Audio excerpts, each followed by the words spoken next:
the room that wasn't meant for him. The night did not announce itself with thunder or sirens. It arrived quietly, the way decisive moments often do, slipping into a city already tired from holding its breath. Harlem had learned that skill long before this evening, how to breathe shallowly, how to listen without flinching, how to keep walking even when eyes followed too closely. Streetlights hummed, a distant train groaned. Somewhere a radio murmured a song that sounded hopeful because it had to.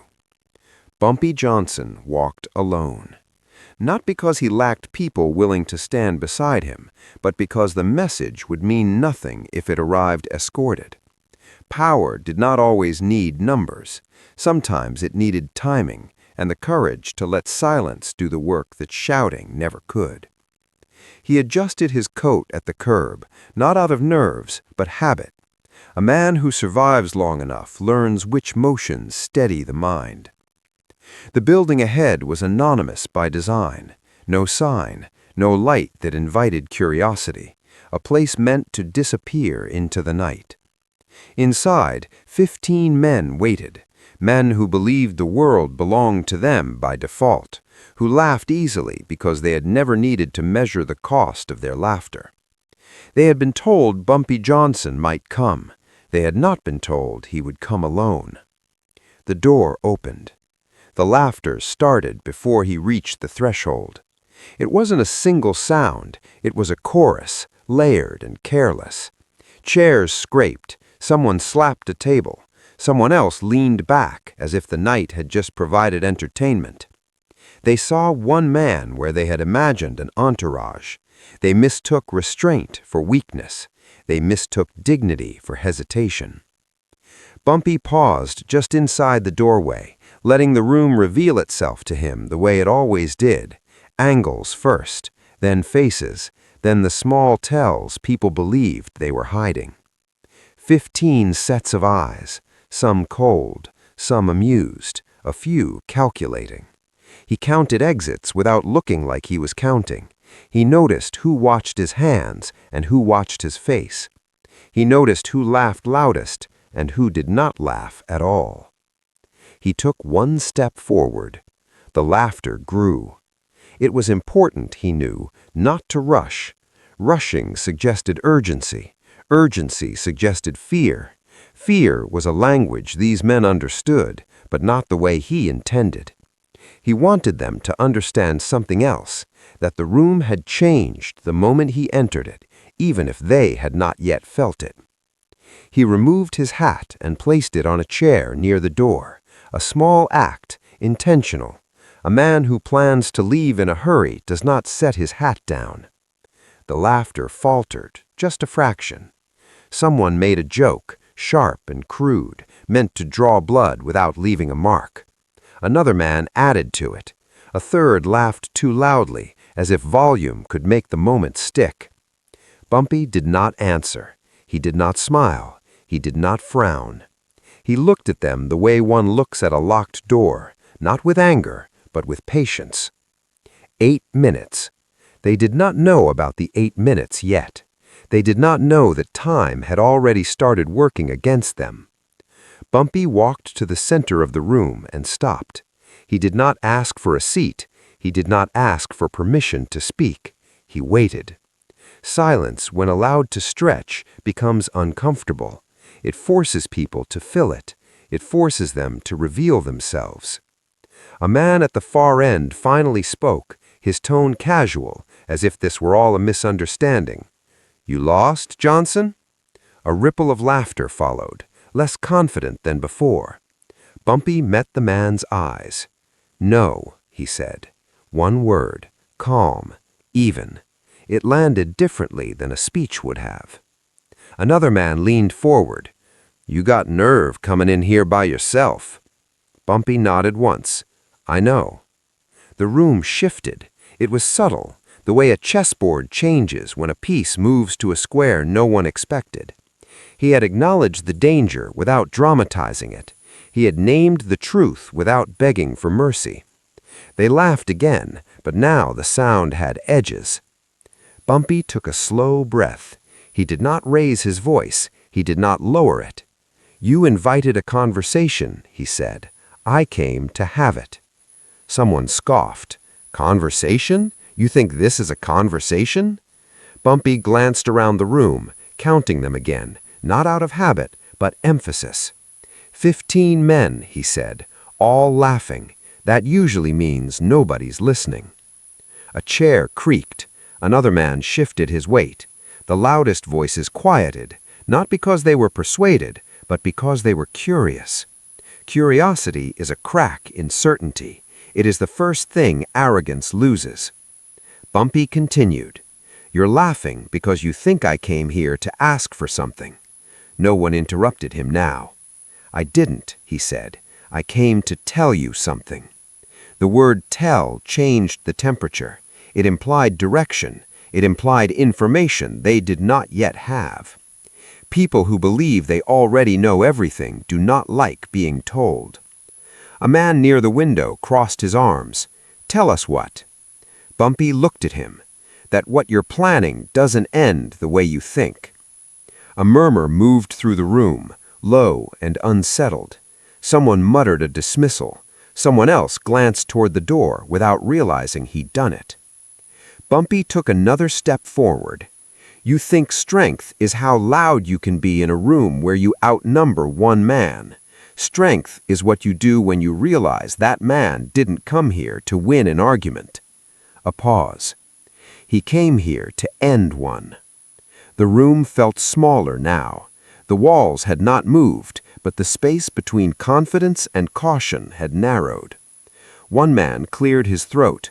Another shifted his chair back slightly, as if distance could be created by inches. Bumpy continued, his voice steady. "This building has ears. So does this neighborhood. So does the city." A man snapped back. "You think we're scared of your city?" Bumpy's eyes did not leave his. "No," he said. "I think you misunderstand it." 8 minutes had not passed yet, but the laughter had stopped. Bumpy spoke evenly. "You think strength is how loud you can be in a room where you outnumber one man. Strength is what you do when you realize that man didn't come here to win an argument." A pause. "He came here to end one." The room felt smaller now. The walls had not moved, but the space between confidence and caution had narrowed. One man cleared his throat. Another shifted his chair back slightly, as if distance could be created by inches. Bumpy continued, his voice steady. "This building has ears. So does this neighborhood. So does the city." A man snapped back. "You think we're scared of your city?" Bumpy's eyes did not leave his. "No," he said. "I think you misunderstand it." 8 minutes had not passed yet, but the laughter had stopped. Bumpy spoke evenly. "You think strength is how loud you can be in a room where you outnumber one man. Strength is what you do when you realize that man didn't come here to win an argument." A pause. "He came here to end one." The room felt smaller now. The walls had not moved, but the space between confidence and caution had narrowed. One man cleared his throat. Another shifted his chair back slightly, as if distance could be created by inches. Bumpy continued, his voice steady. "This building has ears. So does this neighborhood. So does the city." A man snapped back. "You think we're scared of your city?" Bumpy's eyes did not leave his. "No," he said. "I think you misunderstand it." 8 minutes had not passed yet, but the laughter had stopped. Bumpy spoke evenly.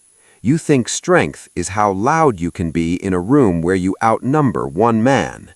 Strength is what you do when you realize that man didn't come here to win an argument." A pause. "He came here to end one." The room felt smaller now. The walls had not moved, but the space between confidence and caution had narrowed. One man cleared his throat. Another shifted his chair back slightly, as if distance could be created by inches. Bumpy continued, his voice steady. "This building has ears. So does this neighborhood. So does the city." A man snapped back. "You think we're scared of your city?" Bumpy's eyes did not leave his. "No," he said, "I think you misunderstand it." 8 minutes had not passed yet, but the laughter had stopped. Bumpy spoke evenly. "You think strength is how loud you can be in a room where you outnumber one man. Strength is what you do when you realize that man didn't come here to win an argument." A pause. "He came here to end one." The room felt smaller now.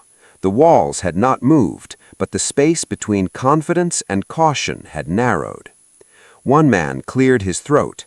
Another shifted his chair back slightly, as if distance could be created by inches. The door closed behind BumpyJohnson with a sound so soft it felt insulting to the tension he left behind. No slam, no echo, just a quiet click that somehow made the room feel smaller than it had a moment earlier. 15 men remained seated, frozen in the exact postures they had settled into during the last seconds of his presence, as if movement itself might confirm something they were not ready to admit. The laughter that had once filled the room had not vanished. It had transformed into something heavier, something that pressed down on their chests and refused to lift.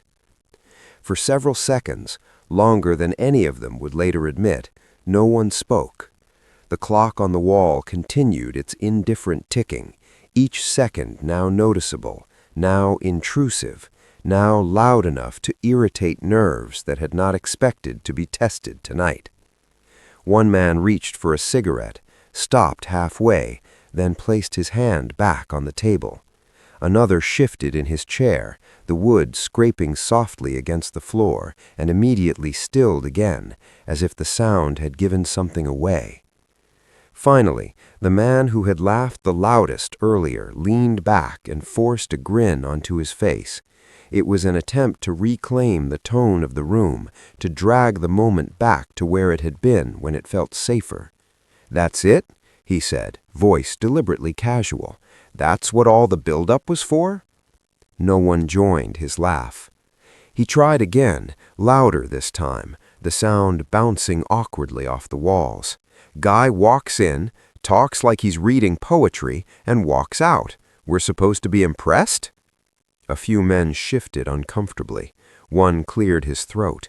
Another stared at the door as if expecting it to open again. The man near the window, quiet, observant, the one who had laughed the least, did not smile. He tapped the table once with his knuckle, a small, controlled movement. "If it was nothing," he said calmly, "you wouldn't still be talking about it." That shut the laughter down completely. The first man bristled. "So what, you're saying we should be worried?" The quiet man met his eyes. "I'm saying," he replied, "that nobody comes alone unless they believe the room belongs to them the moment they leave it."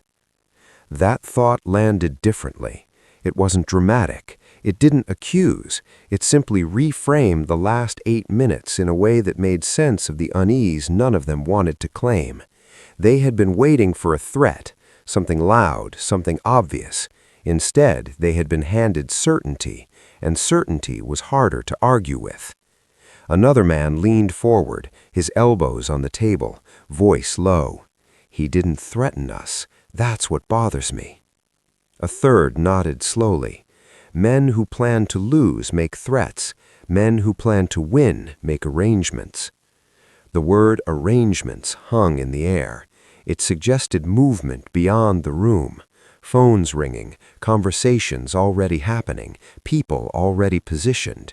The idea that things could be in motion without their knowledge unsettled them far more than any shouted warning could have.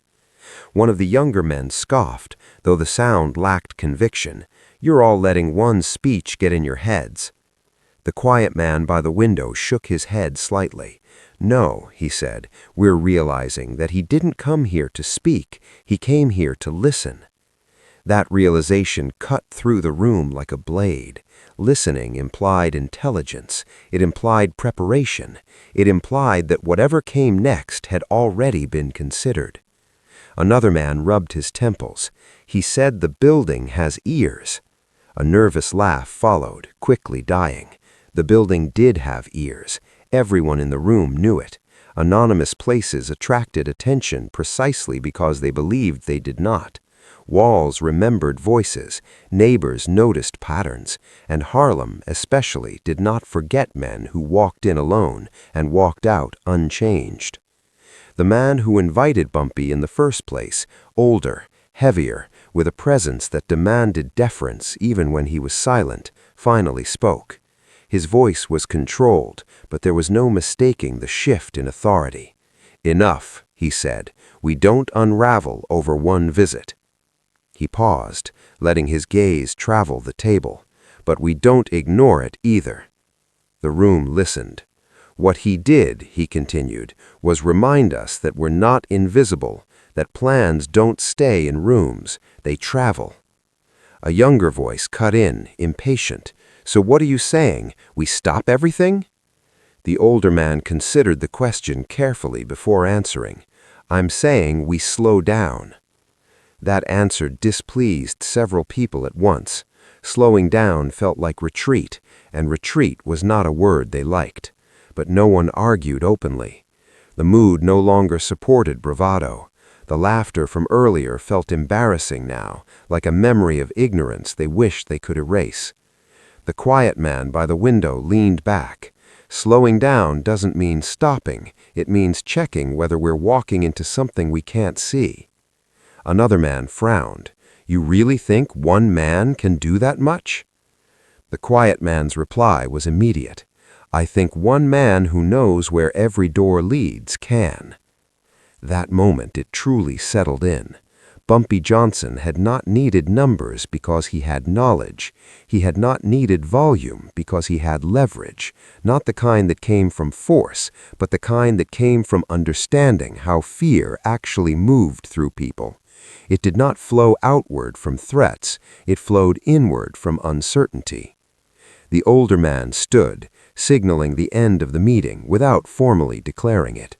Chairs scraped as the others followed suit, the energy scattered now, unfocused. Conversations broke out in low tones, none of them confident, all of them circling the same unspoken question. What did he already set in motion? As they filed out in small groups, the building that had felt so anonymous earlier now felt exposed. Every shadow looked like a witness, every sound felt recorded. The laughter that once seemed harmless now felt reckless, as if it had been an admission rather than a release. Outside, the night air was cooler. The city moved on, unaware of the recalculations happening behind closed doors. Cars passed, footsteps echoed, life continued, indifferent to the shift that had just occurred. Elsewhere, BumpyJohnson walked steadily through the streets of Harlem, his pace unhurried, his expression unchanged. He did not look over his shoulder. He did not need to. The danger was never in the room he left. It had been in the assumptions the men inside carried with them, and assumptions, once challenged, rarely recovered quickly. He turned a corner and disappeared into the flow of the neighborhood, greeted by nods and quiet acknowledgments. People who knew him did not ask where he had been. They did not need to. They trusted that when he walked alone, it was because the moment required it. Back in the anonymous building, one man lingered longer than the others, the quiet one. He stood by the window, watching the street below, replaying the encounter in his mind. The certainty in Bumpy's voice, the absence of urgency, the way he had spoken as if outcomes were already decided, waiting only for people to choose which version they wanted to live with. For the first time in years, the man felt something unfamiliar settle in his chest. Not fear, responsibility. He realized then why the laughter had stopped, why the room had shifted, why 8 minutes had been enough. BumpyJohnson had not come to scare them. He had come to make them think, and thinking, once started, could not be undone. The city began to answer. Morning did not arrive with clarity. It arrived with questions. Harlem woke the way it always did. Vendors setting up carts, shopkeepers lifting metal gates, children stepping around last night's debris. But beneath the routine, something subtle had shifted. It was not visible in headlines or shouted from street corners. It lived in pauses, in the way conversations slowed just enough to allow careful listening, in the way certain doors did not open as easily as expected. The night BumpyJohnson walked alone into a room built on laughter had ended quietly, but quiet endings have a habit of echoing. And echoes, when they move through a city that remembers everything, tend to find their way back to the source. Bumpy moved through the neighborhood that morning with the same measured presence he always carried, acknowledging people with a nod rather than a wave, listening more than he spoke. He did not announce what he had done because there was no need to. Harlem did not rely on announcements. It relied on patterns. And the pattern that mattered now was the absence of reaction. No retaliation, no public outrage, no sudden show of force. Silence, deliberate and unbroken, can be unsettling to those who expect noise. Bumpy understood this better than most. Silence created space, and space forced others to fill it with their own thoughts, their own doubts, their own recalculations. Across the city, the 15 men who had laughed the night before began their day differently than they had planned. Calls that were supposed to be made were postponed. Meetings that were meant to be decisive became tentative. Each of them carried the same unspoken concern, though none wanted to be the first to articulate it. They did not know what BumpyJohnson had done after leaving the room, and not knowing felt like standing on a bridge without seeing the river beneath it. They checked their surroundings more carefully. They listened for names spoken a little too casually. They wondered who had been watching, who had been listening, and whether the building they trusted with their confidence had already betrayed them. One man, younger and less patient than the rest, attempted to break the tension by acting as if nothing had changed. He spoke loudly in familiar spaces, repeating jokes that had once drawn easy laughter. But laughter is sensitive to timing, and the city's timing had shifted. His words landed flat. People listened without responding. He mistook restraint for agreement, and did not notice the way eyes followed him, measuring rather than admiring. He did not understand that when a city decides to observe instead of react, it is not because it is powerless, but because it is choosing the most effective moment to move. Bumpy, meanwhile, focused on the ordinary work of influence that rarely makes noise. He spoke to community leaders about schools, about businesses struggling under pressure, about the quiet ways intimidation tries to disguise itself as inevitability. He framed every conversation around responsibility rather than fear, around consequence rather than confrontation. He reminded people that dignity, once defended without spectacle, becomes difficult to undermine. He never mentioned the meeting. He did not need to. The point had never been to intimidate the men who laughed. It had been to alert the city to the fact that arrogance had misread the room. As the days passed, the ripple widened. A landlord who had planned to push tenants out reconsidered his timing. A business deal built on quiet coercion stalled unexpectedly. A rumor, once meant to spread unchecked, encountered resistance in the form of simple questions that no one could answer confidently. None of this could be traced directly to BumpyJohnson, and that was precisely why it worked. Influence that announces itself invites challenge. Influence that moves quietly reshapes the terrain before anyone realizes a battle has been avoided. Inside the group of 15, fractures began to show. Not open arguments, those would have required certainty, but subtle disagreements over risk, over pacing, over what counted as strength. One man argued for pressing forward aggressively, convinced that hesitation was weakness. Another countered that patience was not retreat, that pushing without clarity invited exposure. Their debates grew sharper, their trust thinner. They began to suspect one another of leaking information, of misjudging alliances, of underestimating the intelligence of a city they had treated as predictable. Bumpy had not planted these doubts, he had simply created the conditions for them to surface. The quiet man, the one who had spoken least and thought most, found himself increasingly isolated. He noticed the way decisions were being delayed, the way certainty had evaporated, and he understood what the others did not yet want to admit. The power of that 8-minute encounter had come not from what was said, but from what had been revealed. They had revealed their confidence too early, their laughter too freely. Bumpy had revealed nothing except his understanding of how fear truly operates. It does not need to be delivered, it only needs to be recognized. Harlem noticed the shift long before it could explain it. There were fewer confrontations, fewer attempts to provoke reactions. Tension did not disappear, but it lost its urgency. People spoke about the future in more measured terms, about stability rather than survival. The absence of escalation became its own message. Someone had decided that chaos would not be profitable, that disruption would not go unanswered, that the cost of arrogance had quietly increased.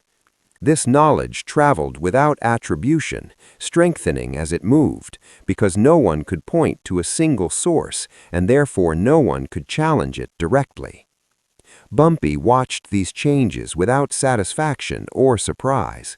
He knew better than to believe in permanent victories. Moments like this were not conclusions, they were pauses in a longer conversation between power and restraint. His role had never been to dominate that conversation, only to steer it away from destruction. He understood that respect, once earned without spectacle, becomes self-sustaining. People defend what they believe protects them, and Harlem believed in the value of measured strength. The city answered in its own way. It answered by refusing to be baited, by choosing continuity over chaos, by recognizing that laughter meant to humiliate often reveals more about the laugher than the target. It answered by remembering that one man, walking alone, had trusted the city enough not to bring an audience. That trust mattered. It reminded people that courage is not always loud, and that the most decisive moments often pass without witnesses. For the 15 men, the realization came slowly and unevenly, but it came all the same. Whatever they had planned would not unfold as expected. The ground beneath them had shifted, and they were no longer sure where it was safe to step. Some would adapt, some would withdraw, some would cling to old assumptions until those assumptions failed them publicly. Bumpy did not concern himself with which path each would choose. His work had never been about controlling outcomes, only about clarifying choices. As weeks turned to months, the story of that night faded from direct conversation, but its lesson remained. Harlem had seen what happened when arrogance met calm certainty, when laughter encountered patience, when intimidation failed to provoke fear. It had learned once again that strength does not need to announce itself to be effective. It only needs to be consistent, understood, and quietly defended. BumpyJohnson continued to walk his streets, alone when the moment required it, surrounded when the work demanded collaboration. He knew that the city would face new challenges, new attempts to test its resolve. But he also knew that something important had been reaffirmed, that dignity, once claimed without spectacle, becomes a language the city understands fluently. And somewhere, in rooms built for confidence and laughter, men would think twice before mistaking silence for weakness again. What remains after the noise fades? Time has a way of clarifying what moments cannot. What felt uncertain in the days following that night began to settle into something more defined, not an ending, but a shape. Harlem did not erupt into celebration, nor did it sink into fear. Instead, it adjusted, the way living places do when they recognize that a line has been drawn without spectacle. The city did not need to be told that something had changed. It felt it in the absence of provocation, in the steadiness of ordinary days continuing without interruption. Stability, when earned quietly, carries a gravity that draws people toward it. BumpyJohnson understood this better than anyone. He did not mistake calm for complacency. Calm was work. It required attention, consistency, and an unwillingness to be distracted by the temptation of visible triumphs. He spent his days reinforcing what had already begun to take hold, encouraging patience where impatience threatened to return, reminding people that dignity is not a posture but a practice.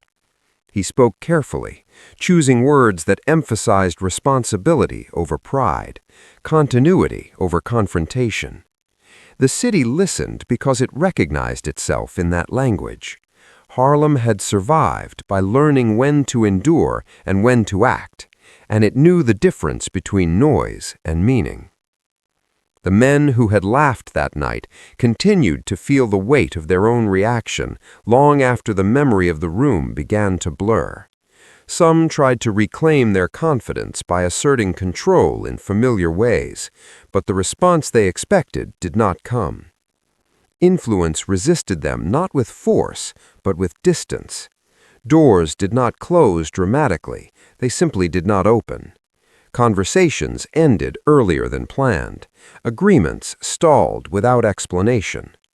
The absence of resistance proved more destabilizing than resistance itself. It forced reflection, and reflection is uncomfortable for those accustomed to certainty. One by one, they began to understand that the 8 minutes they had dismissed as theater had been something else entirely. It had been a calibration. Bumpy had measured them as carefully as they had measured him, and the result had not favored spectacle. They had revealed impatience, an eagerness to assert dominance before understanding the terrain. He had revealed restraint, an understanding that power exercised too loudly attracts challenges it cannot always withstand. That imbalance lingered, reshaping decisions even when no one mentioned his name. Within Harlem, the lesson took on a broader meaning. People spoke less about individuals and more about principles. Respect became a shared expectation rather than a demand. Younger voices, watching quietly, absorbed the message without being lectured. Strength does not need permission, but it does require discipline. They learned that courage is not proven by how loudly one confronts hostility, but by how effectively one denies it the reaction it seeks. This understanding passed from conversation to conversation, shaping behavior without formal instruction. Bumpy watched these developments with measured attention. He did not confuse influence with ownership. The city was not his to command, it was his to serve when necessary, to protect when possible, and to respect always. He knew that moments like the one he had engineered do not grant permanent authority. They grant temporary alignment, a chance for people to choose better paths when shown that better paths exist. Whether those choices endured depended not on him, but on the collective will of the community. As the months progressed, the initial tension dissipated, replaced by something steadier. The men who had once laughed no longer laughed so freely. Some retreated from plans that now seemed ill-considered. Others attempted to adapt, learning to move with more caution, more awareness of consequences beyond their immediate circle. A few remained stubborn, clinging to old assumptions until those assumptions isolated them completely. Bumpy did not intervene. Consequences, when allowed to unfold naturally, teach lessons that no speech can replicate. The quiet man, the one who had understood first, eventually stepped away from the group that had brought him into the room that night. He did not announce his departure. He simply stopped attending meetings that no longer made sense to him. He had recognized something fundamental during those 8 minutes, that certainty built on contempt is fragile, and that laughter used as a weapon often rebounds. He chose distance over denial, a decision that cost him familiarity but granted him clarity. In time, others would follow, though none would admit that BumpyJohnson had been the catalyst. Harlem continued its rhythms. Children grew older. Businesses changed hands. New challenges emerged, as they always do in places defined by resilience rather than ease. But beneath these changes lay a reinforced understanding that dignity, once asserted without apology, alters the calculus of power. People remembered that one man had walked into a room alone, not to dominate it, but to expose its assumptions. They remembered that he left without demanding agreement, trusting the weight of inevitability to do the work he refused to do with threats. For Bumpy, the moment passed without ceremony. He did not mark anniversaries. He did not recount the story unless asked directly, and even then he spoke of it as a reminder rather than an achievement. He knew that the true measure of success was not how often the story was told, but how rarely it needed to be repeated. When people internalize a lesson, they stop requiring examples. In quieter moments, he reflected on what the encounter had reaffirmed for him. That restraint is not passive, that silence can be strategic without being cruel, that respect, when modeled consistently, reshapes environments more effectively than force ever could. These were not new insights, but they had been sharpened by the clarity of the experience. Walking alone was not a gamble, it had been an acknowledgement of the city's intelligence. Harlem had understood the message because it had lived the consequences of misunderstanding too many times before. Years later, when the specifics of that night had faded into the indistinct past, its influence remained embedded in behavior rather than memory. People hesitated before laughing at what they did not understand. They questioned plans built on humiliation rather than cooperation. They recognized that the most dangerous assumption is believing that others are unaware of the costs you impose. This awareness did not make the city gentle, but it made it deliberate. And deliberation, in a place that has endured as much as Harlem, is a form of strength. What remained after the noise faded was not fear, but balance. Not submission, but awareness. The city had answered the laughter with patience, and patience had proven heavier than mockery. BumpyJohnson had not needed to stay in the room to enforce the lesson. He had trusted the city to carry it forward, confident that respect, once restored, tends to defend itself. In the end, that was the true legacy of those 8 minutes. Not a story about confrontation, but a reminder about choice, about how power reveals itself not in numbers or volume, but in the ability to leave a room knowing that what you set in motion will continue without you. Harlem chose to remember that, and because it did, the laughter never returned in quite the same way.